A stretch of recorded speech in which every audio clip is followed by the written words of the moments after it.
right, boys. Hope everyone had a good week. Talk to me about some dad wins and fails that you guys have had. Oh, I'm jumping on this. I as you guys know, I've got quite a few kids, and I'm super entrepreneurial just in like how we think about life. Mm-hmm. And I love when my kids take they want something, so they kind of take it by the horns, or take the bull by the horns, so to speak. And so this week, my son goes to a rather small school, so there's probably only about 15 boys in his grade. Mm-hmm.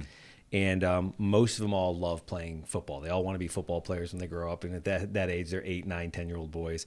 And so they all found that there's a flag football league that's played, like it's a muni league, but like all the schools have their own little teams. And they're like, well, we want to play in this. And no dad was like, and all the dads were like, okay, well, maybe we'll do this. And they're like, no. We're going to do it ourselves. And so they elected one of the kids to be their coach. Oh, the kid said that. Oh, yeah, wow. the kid Nice. said this. So one of the kids is their coach. So they got like a 10-year-old boy who's their coach. Oh, wow. They're drawing up plays. They're scheming. So every recess, they're running plays. They have defense, offense, and they're doing all their plays. And obviously a dad had to sign off on it. But it's just super cool to see these kids just cool. Take it by the horn. And what's even better is like all the parents are like, let's see what happens with these kids. So, the story's yet to be written, but that's super proud dad That's a fun moment. social experiment just to see what comes out. Happen out of that. That's awesome. How about you, Matt? So for those who don't know, Cleveland has a really cool theater arts district downtown. It's one of the biggest ones in the country. And they about 4 times a year they do a children's theater. So they do one specifically for young kids. And we've been taking our kids there since they were pretty little. And this is the first time we went as a family of 6. So we had 4 seats that we normally have. And then my wife was able to find another one where she put her almost 2-year-old on her lap. Mm-hmm. And so it was fun because we got to go downtown. The girls I got all girls, so they kind of get dressed up a little bit. And we go down there and they do about an hour-long production. Oh, cool. And it's, again, they did Goodnight Moon for those that know Big that fan. book. Big fan. Yeah. And there was another book, too, that I didn't recognize. But, it was fun. Of course, though, when we got there, we were running a little late. We got there, right when it was starting. And my wife's like, your seats are right there. And we're literally in the dead center of, a 30-person Excuse me. So it was totally that. I have to go to the bathroom. I'm like, oh, man. I told my kids, I'm like, once we sit, you're sitting. All right, there's no getting up from this. So, but yeah, so that was a win. Nice. How about you? Mine's kind of weird. I think it's funny, but my eldest came across a picture of her ultrasound. I don't know why or where. Okay. We were clearing out a bunch of stuff from some drawers over the weekend, and she came across it. So she was like, well, what is this? And so my wife is explaining, oh, well, when you were in mommy's tummy, I would go to the doctor, they would take a scan, and we would keep eyes on you, and eventually you were born. She goes, I look like a helicopter. And we were like, oh, okay. Yeah. And she just takes it, throws it away, and just walks out the room. I was like no attachment to it. No attachment to it. Oh. She's like, I just look like a helicopter. So that was just weird. But that's funny. That's my story. Ultrasounds, no matter how, and not to jump, but ultrasounds, no matter how many times you see a baby, you're like, man, these things look like aliens. The worst one is pretty sci-fi, man. 3D ones. Did your wife ever get the 3D? So we've been having kids for 16 years. So they didn't get really good until the last couple kids. Yeah, the last couple kids are just those creepy. 3D ones are bad. Yeah. Anyway. All right, boys. Well, let's jump into this week's discussion topic. I'll kick things off with a question. How do you and your partner split bedtime, bath time, and nighttime kids' duties? Yeah, so on our side, we got 4 kids. We divide and conquer, man. That's the way to do it. And right now, my wife takes usually the smallest one, who's usually asking for her anyway. Yeah. Mm-hmm. And then I feel like I end up between a 3-year-old, a 6-year-old, and a 9-year-old. I kind of end up playing quarterback. So I'm calling the plays. I'm trying to direct traffic here. But you're the backup quarterback. Let's be clear. Your wife is the main. She is. So she's in the main, taking care of business with the little one, and then the backup has to get over there. And it's really funny because, again, the kids it's like they do this every night. You would think that they know what they need to do, all the stuff. But as the quarterback, I'm reminding them of those things, and stuff like brushing teeth. We try to let our kids do that by themselves as early as they can.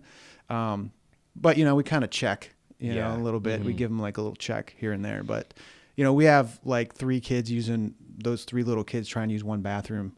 So at the same time, so that's usually I'm like, all right, guys, let's think about this. Yeah. One of you guys put your pajamas on. One of you guys go brush your teeth. We can do this to where it's not chaos. How long is that nighttime routine? It's typically like 30 minutes or so, and it should be. good. It's not bad, but I feel like it could be a lot faster. Like as how long does it take you to change clothes and brush your teeth, and maybe wash your face, right?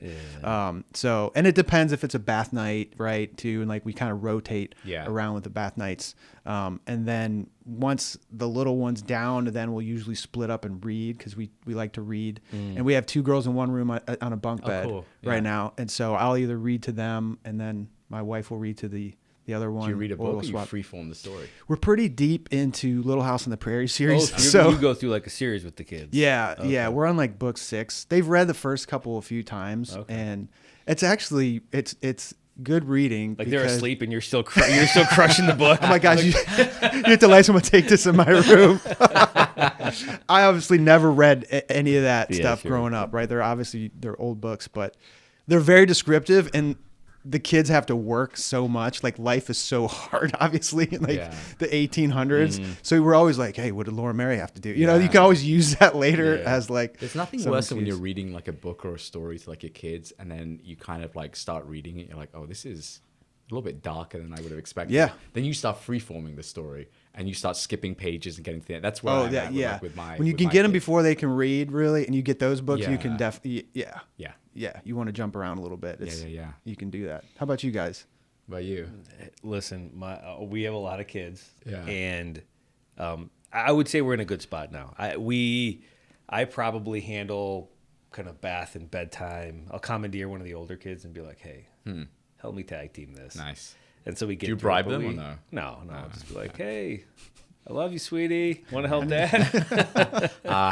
But our kids, like, you mature so much faster, and so like I would say that I probably had a very similar experience when I had like my first 3 or 4 kids, same as you guys. Yeah. But when they get older, they start seeing their like older siblings either get ready for bed or get ready for the day. So like even in the morning, like we don't have to tell our kids to necessarily get ready. Like they all see, oh, my older brothers and sisters get dressed in the morning, then they come down or whatever it is. Yeah. So they all kind of do that same rhythm, or the older girls take them in the shower. So I would say like I would probably say I do 80% of the kind of like bath time routine with the kids. The majority. Well, it's only like 3 or 4 of the bottom. The ones that really need it. Yeah. Okay. And so I typically will do that.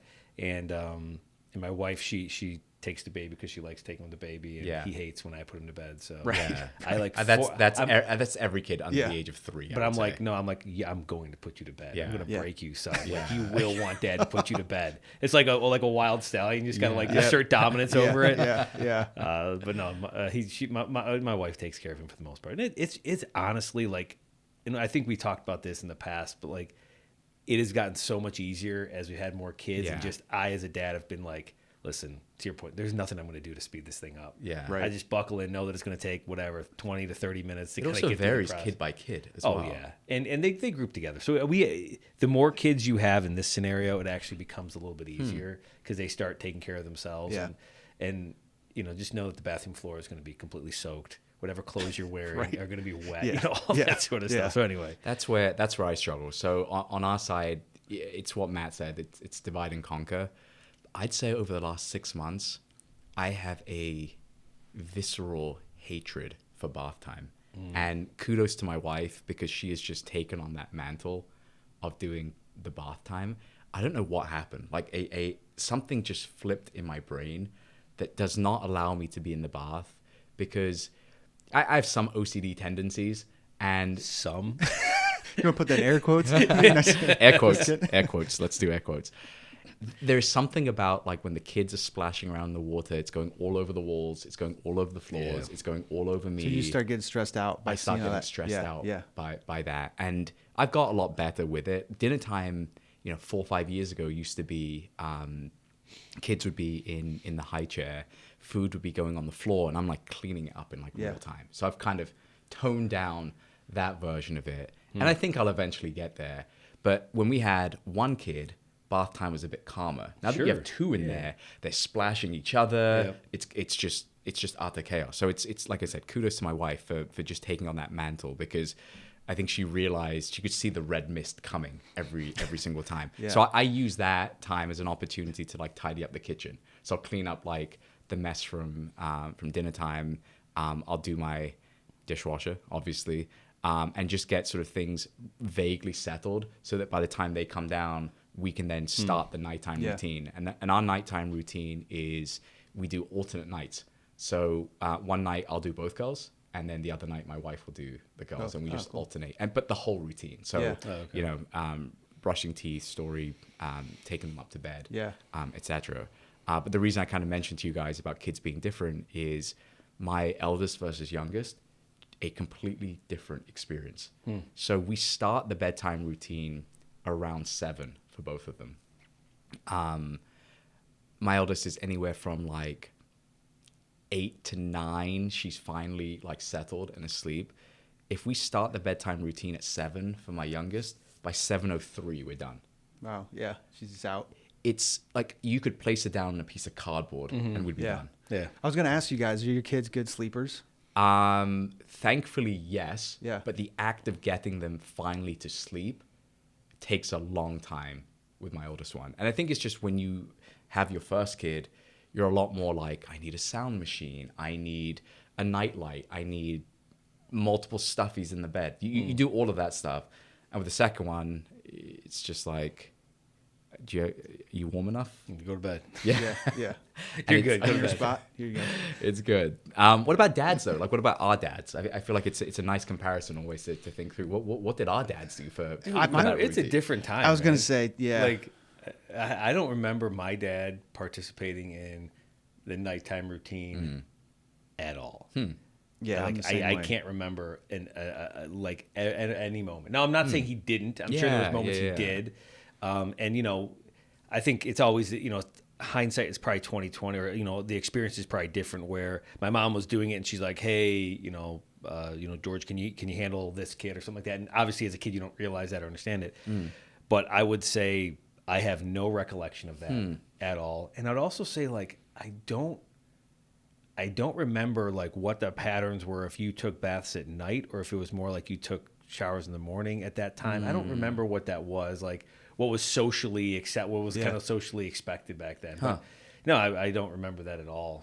But again, I was middle of like a big family, so Yeah. I don't think I don't even know my parents put me to bed. Did you bathe? I don't remember. No, Do I you know I remember bathed. bathing? I know I Okay. bathed, Yeah, right. but I don't remember. I don't know. Yeah. So I don't know. I know my dad didn't do anything. Yeah. Okay. I'm in the same boat. It was always, if someone came in, I do remember my mom being in my room like every night to come say goodnight. Never, I just don't have any memories. I was trying to think, I'm like, no, I don't have any memories. Yeah. I think it was just the 80s dad thing too, It's just like, go to bed and All right, mom comes up. not to show you guys up. My dad did bedtime stories. Those are like a real vivid like memory for me. And he did. That's why I was asking you earlier, like if you read books or you kind of make up the stories. So I was one of 4 siblings, and he would tell us a story involving all of our names, and like this, like it would be like this big elaborate story, but then he'd have forgotten the story the next day, so you have bits of the same repeated story. That's funny. So a lack of imagination, but somewhat of an imagination to be able to tell the stories, and then Making an effort. making an effort. That's And then great. as we got older, similar to what you're doing with your girls right now, he would read books to us. Yeah. So we read the entire Harry Potter series as wow. like father son. It's no joke, man. So how, not to cut you off, but how long do you guys spend reading to your kids? Like how long would he spend reading at night? Was it 10 minutes, 45 minutes? He would read until he fell asleep. Okay. Oh, So he wow. would like read and just fall asleep. Okay. Like you'd be like, wait, sorry, did Harry get the Goblet of Fire? Like I don't know if Harry got the Goblet of Fire. He just and he would just read, but here's the crazy thing. He would read individually to 4 different kids. Whoa. So he would read So like he was real tired Harry by the time. Potter and the Philosopher's Stone, chapter 1 to me, then my sister, and then my brother. wow. Really? Yeah. Huh. So Wow. yeah, but he was It's dedication, man. It is. A lot of reading. Yeah. Didn't have many hobbies either, so it was just a lot of. You actually did bring something up, and I want to give kudos because my dad had these stories, and I don't know if they were like, I'm trying to remember how they came about, but he had this character that he developed called Sam the Ant. And Sam the Ant was a superhero. So Sam the Ant can lift 50, like an ant can lift 50 times Man, a day, this is right? before his time. So so like Sam the Ant, and he'd always tell these stories, Sam the Ant. But I don't remember if they were bedtime. Like I don't remember him telling it. So maybe it was like younger kids he would do it to. But there was always this Sam the Ant story that he was. So he had this Yeah. like fictional character that would come about from time to time. And you mentioned in that same vein, my wife started telling these stories to the kids, and to the point that like you had like alternate universes created. Yeah. She then for one Christmas wrote these books for each kid. Oh wow. And then made these customized stuffed animals for the kids. Oh, that's so fun. Dude, I'm like, I don't know why I'm working so hard because we could just sell these things and we'd be done with it. Like I'm not kidding you. It was Wow. the so storyline, everything is legit. Oh, very cool. Like it's like Captain Underpants or like Dog Man. Like Yeah, it's like yeah. She could pull Just it off. reading those wow. the other day. But Actually, anyway. Dog Man. Dog Man. It's was coming it- out with a movie. I was just reading that. yeah, Yeah, it's gonna be fun for the little kids. Was it the Wild West though, growing up for you guys? Because I don't remember nap times. I don't remember structured bedtimes. We were co-sleeping for the longest time. I remember like me and a bunch of my siblings with our parents at various points growing up. I don't remember any kind of structured bath time routine. Yeah. I don't remember any structure. I don't think anyone really teaches you as parents, especially if you had young parents.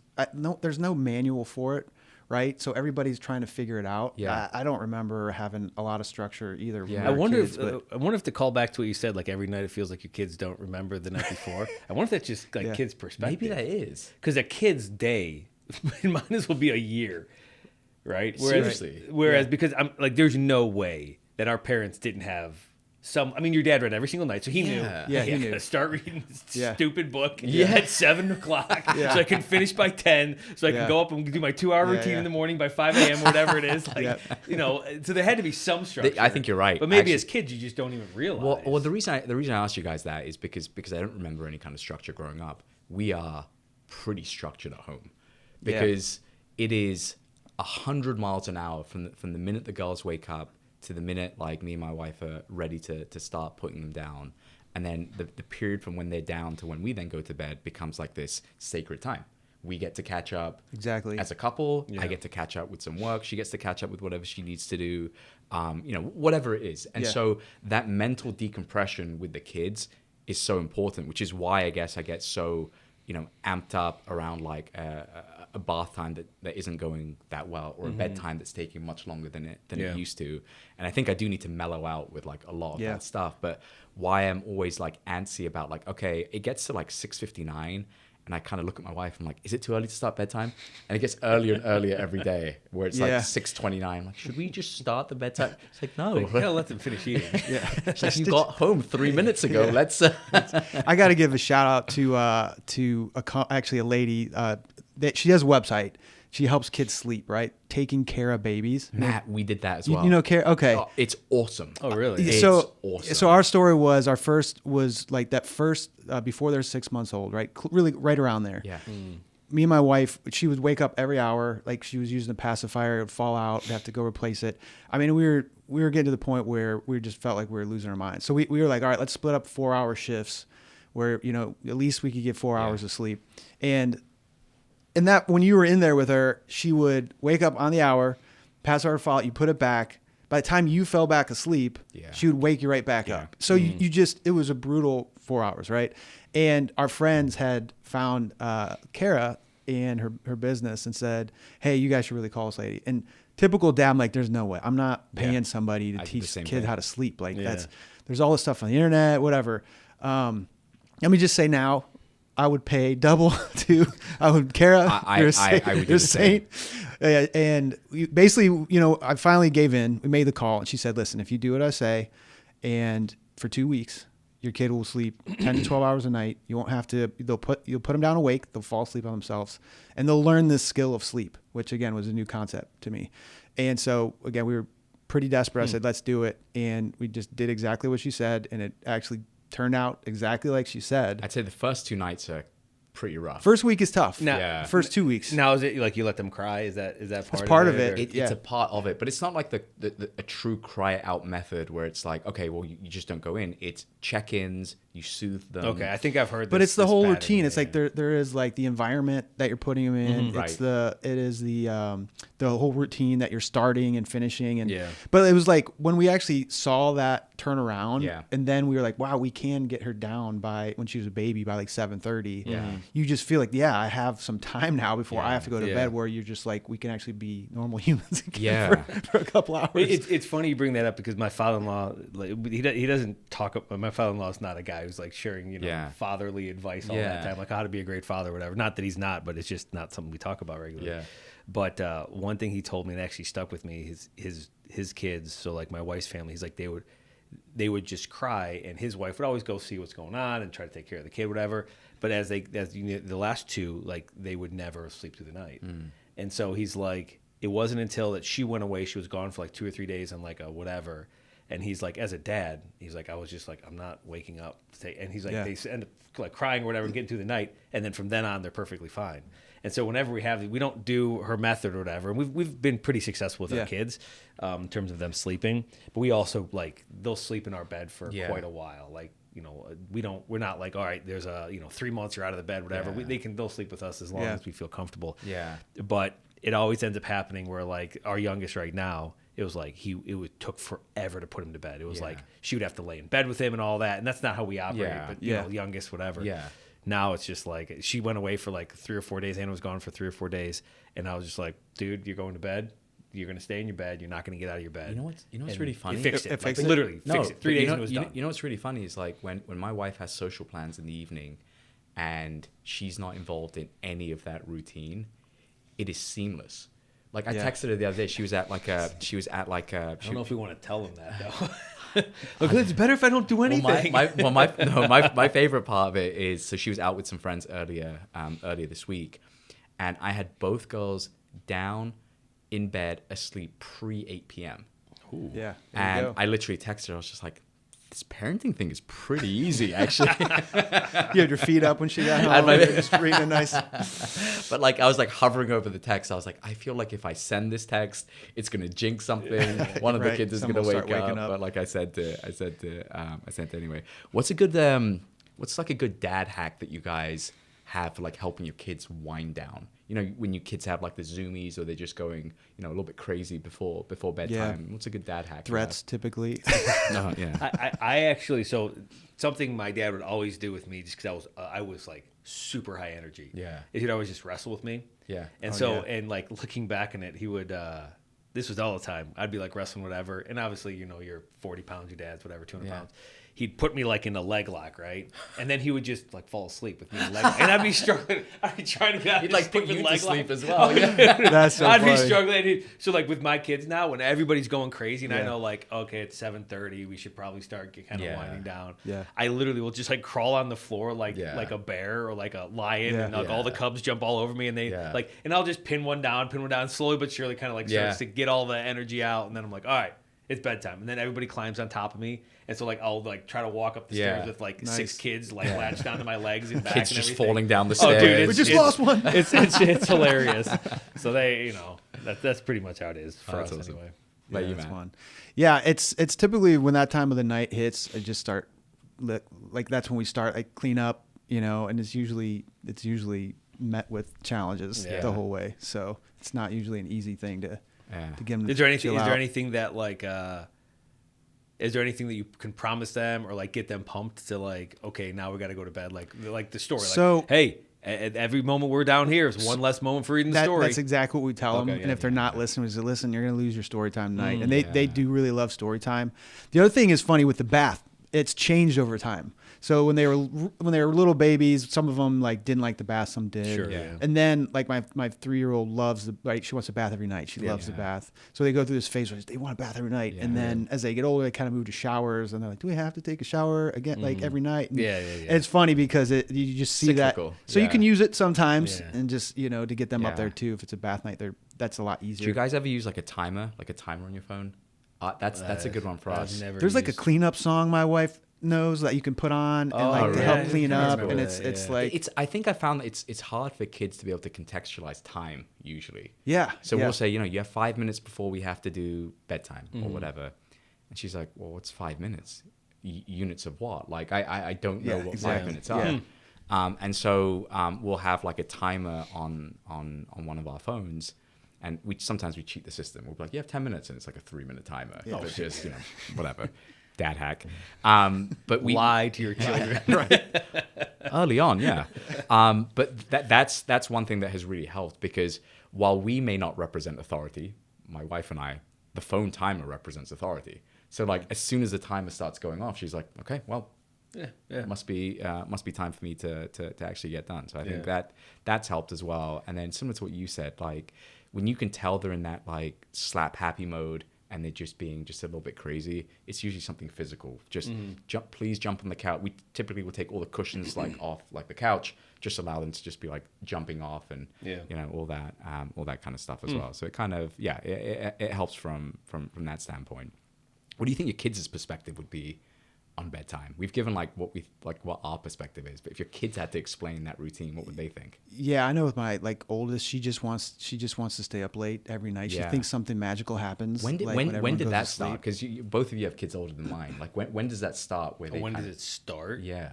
Well, the more kids you have that are older, the younger ones realize like, oh, it's special to stay up late. Yeah. Like that. There's something special that happens late, because you know they come out of bed. And like with my older kids, like especially on the weekends, not during the week so much, but on the weekends, they come out and there's like, we do these fun things where like, as you get older, we'll do like, Speedway is a local gas station chain. And so I'll be like, all right, kids, Speedway run tonight. So like everybody loads in the car, we go up to Speedway and we go buy a bunch of candy and whatever else. Then we go home and watch a movie. So like when a little kid comes down and sees there is something special that happens after whatever. Oh, come on, I want to be a big kid. So it has changed over the years, but I think right around that like that age of like they can keep themselves occupied. Yeah, they're like, well, I don't want to go to bed because I'm still occupying myself. Right? Sure. Like I don't need you to. So like right in that like 8, 9, 10, 11 years old where they don't need you to kind of coddle them. Yeah. I think that's kind of where you see that shift where they want to stay up late. Yeah. And actually have a reason to want to stay up late rather than just, oh, well, it seems cool to stay up late. What are some of the excuses you guys get for kids that just want to stay up? The biggest one is I have boogers. I have boogers? I have boogers. And so we still have like the baby monitors. Okay. And we can see like what the girls are doing. And sometimes when my eldest like is trying to avoid going to sleep, she'll be like yelling in the camera. She'll be like, I have boogers. And we're like, no, you, and we're like, we try and avoid going in. So we're like, it's like a prison inmate. No, you don't. You talk to That's literally it. No, you don't. Go to bed.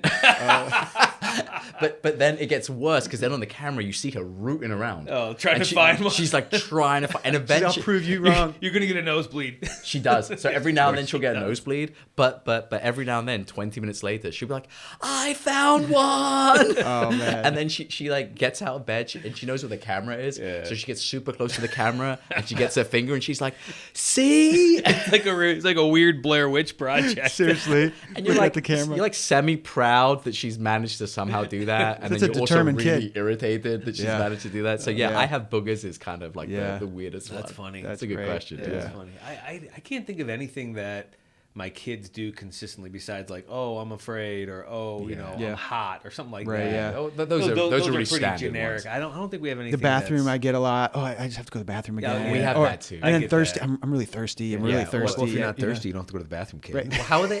They are such universal excuses. What about like weird stuff that your kids like bring to bed? Like, do your kids sleep with anything kind of weird?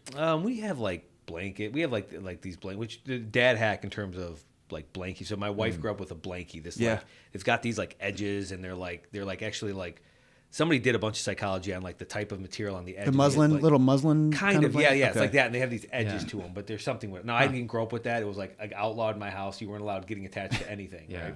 But in terms of like if you travel with your kids, if you train them on that, dude, you can go anywhere with those. They're like sensory type ones. Yeah, they're almost like a satiny edge. Like there's some, I don't know what the edge of it is, but there's something in it, and the kids like love it. To where like you can like rub it on the side of their face, and it's like the Hulk when he needs his hand rubbed by once. Like that's like the sun's going down, whatever. Like, my kids are the same thing. It was the same story. My wife is a blanket kid, so they each get a blanket when they're born. Exactly. Two like muslin blankets, but they become so attached to them that like they have a little blankie call once they get a little older. They like when they miss it, you know, and they go cool. find it. Yeah. But it is one of those things where, man, it can really calm a kid down fast. Like as soon as you give them those things, they just kind of smell them, put them on their face, and they just kind of chill out, which has been a help. Yeah. Now, if you lose them though, you got to have backups. Obviously, always have backups. But if you do lose them or something happens, that could be catastrophic. Yeah. But you know, my one kid sleeps with a family portrait in her bed. Really? Like of you guys? Of all of us. like next to her, like how does she hold it? Is it framed picture? Yes. Yeah. Confirmed. And she just holds it like She holds it. So her one That's adorable, man. her one excuse that started for a while was, I miss you guys when I go to bed. Okay. So and she would say this when she started preschool as well. So when she started preschool, we bought her a locket that had a picture of her family, and we said, if you ever miss your family, you can open up the locket, and you know, mom and dad are always here, and it's next to your heart, and it's like a heart locket.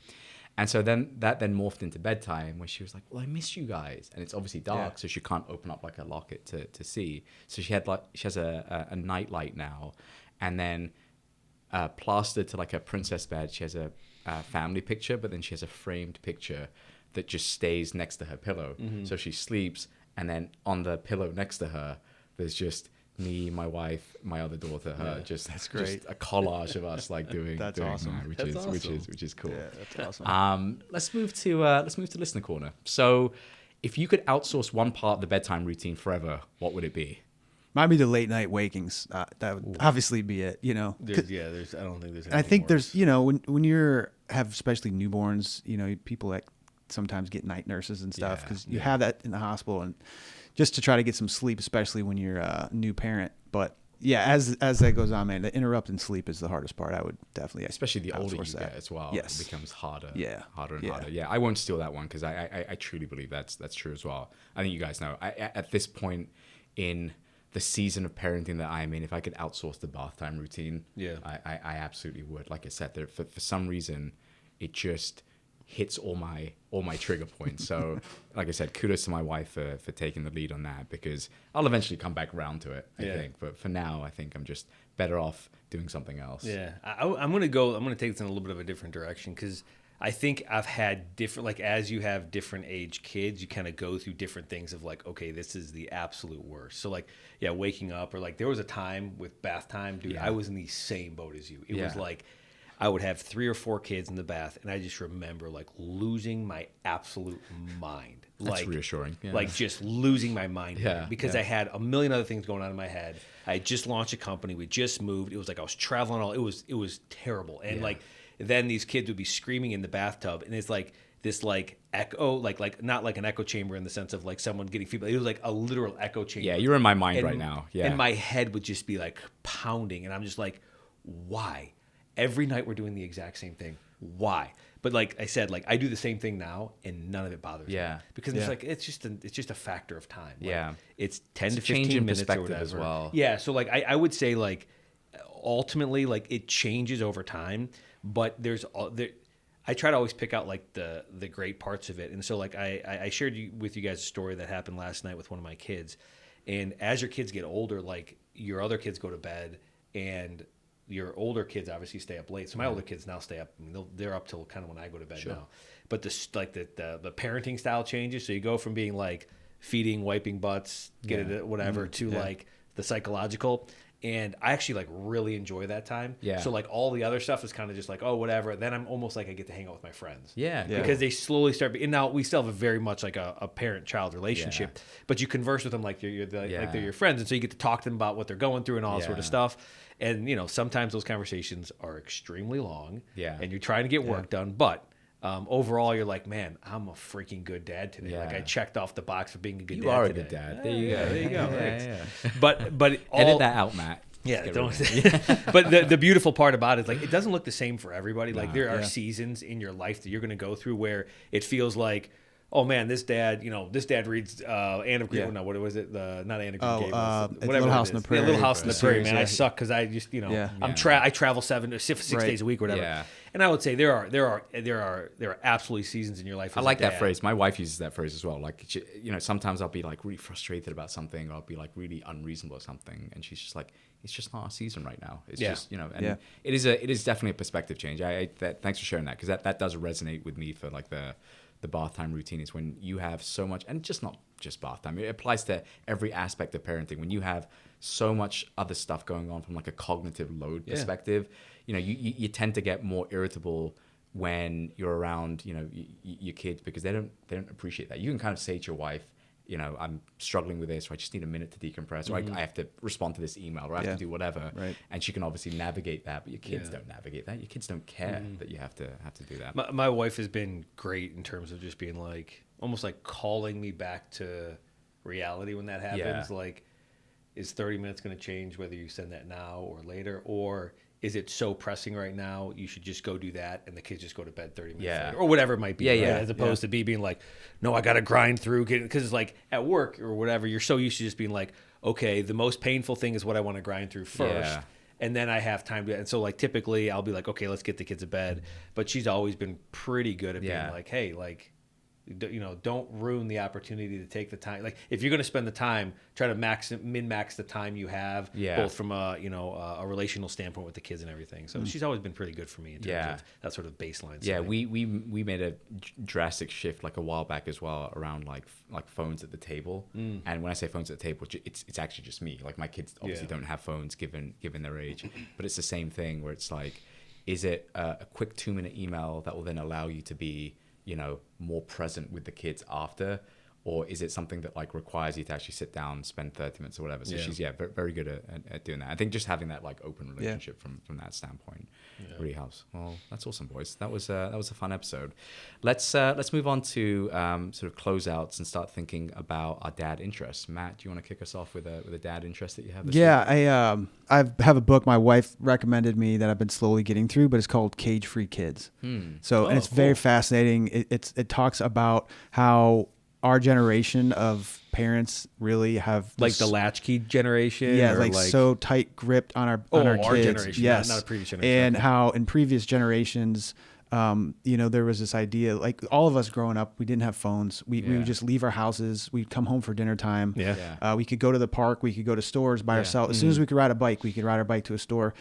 The sad thing is it's just not happening anymore with the science that shows and the data, because we're so scared of something bad happening to our kids. So she spends a lot of time just kind of debunking actually what the data is. We're in the safest actual time I was going to say, ever. I think like statistically, we are the safest we've ever been. Like, yeah. everywhere in the world. We're coddling kids a lot more than It's really shocking, because then you look at other cultures as well, like people that move to America. You can get child endangerment, right? Charges against you if you leave your kid outside for somewhere, where in other countries it's totally normal to leave a kid in a stroller in front of a restaurant while you go eat. And so it's really it's an eye-opening thing when you see that. It's called Cage Free Kids. Cage Free Kids. Yeah, okay. so it's worth checking out. Mine's a TV series, and we started a new one. You guys ever heard of have you guys ever heard of Severance? I've heard of it. Yeah, I know of it. Apple TV, right? Yeah, it's an Apple TV. It's thing. Apple TV, but it's not what I expected. It has so far exceeded what I thought. Really? It looks so weird. It looks exactly it. I didn't want to watch it because it looks weird. And the main character is from Parks and Recs. Well, I kind of like that guy. Yeah, but he's a comedian, right? Yeah, he's in Parks and Recs. Yeah. He's in Step Brothers. He's in like a few, like he's in like he's a bunch in of a comedies, right? Yeah, So yeah. I know him from comedies. This couldn't be further from a comedy. It's dark. It's clever. It's twisted. It gets you thinking about stuff. It is awesome. And I think we just finished season 1. It's maybe 8-9 episodes. Okay. And I think season 2 has just come out, and they're doing like that weekly drop, which drives me crazy. But we watched that we started it last week and finished it earlier this week. So highly recommend. Really good. Cool. Yeah. For me, I just I'm not ignoring you guys. I'm trying to pull up the podcast that I was listening to. I've never listened to How I Built This. It's by Guy Raz. It's How I Built This. So he like details all these like entrepreneurs or whatever. And Fanatics, so the sports apparel. Michael Rubin. He went deep with Michael Rubin. Dude, I have never been more inspired or impressed with a story that I've never heard of about a guy as Michael Rubin. Now, I don't know anything about him. I don't know if he's a bad guy or a good guy, but in terms of like his business acumen and what he did, highly suggest listening to it. It's actually It's called How I Built This by and the host is with Guy Raz. Yeah. And it's the Fanatics Michael Rubin episode. Cool. Unbelievable story this guy did. And I think it's funny because they actually touch on fatherhood in it.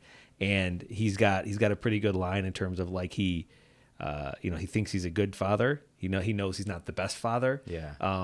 But he knows he did exactly like he's pretty happy with what he did while still being able to achieve everything. Yeah. And I think to kind of tie it all together, put a kind of bow on this episode is like when you're a dad and you have these things that are like bath time, it's so easy for you to look across the aisle and be like, well, this dad seems to do it this way. Or that dad seems to do it that way, but you don't understand like all the other dynamics that come into it, right? Like, if your wife's works out of the house, or if you travel a lot, or if whatever it might happen, right? It's going to be a completely different scenario for everybody, and so trying to own up or become that sort of person that you might see, it's probably better to really assess like who you are, how you tick, and then how your partner ticks along with you. Which is even worse in like the age of social media, because like every content you consume is all just made up. And it's all made up around like fake routines and fake influencers and fake whatever. And so I think like that's like a big sort of social like faux pas now from that standpoint. Ruben also is the one that hosts the white party at the Hamptons. He canceled that. Recently? So with all the Diddy stuff that went on, he's basically like, listen, this isn't, we're not doing it anymore. We're done with this. Wow. And so he's turned it into charity. So now I guess he's hosting charity events that are no longer the white party. Cause he's like, the connotation around all the negative stuff, right? He's like, I don't want anything to be related to that. Was Diddy ever invited to the white party? With the Diddy party? No, was Diddy ever invited to Ruben's? I have no clue. But I know that next week on Chief Dad Offices. Deep dive into the white party. Let's not do that. Yeah, keep it family friendly. Yeah. Well, look, that was awesome. Take us home, Matt. All right, guys. Well, hey, thanks so much for listening. We'd love to hear from you guys. Leave a comment, subscribe. We have an email address if you want to reach out via email. It's theboardroom@chiefdadofficers.com. And thanks so much for listening today.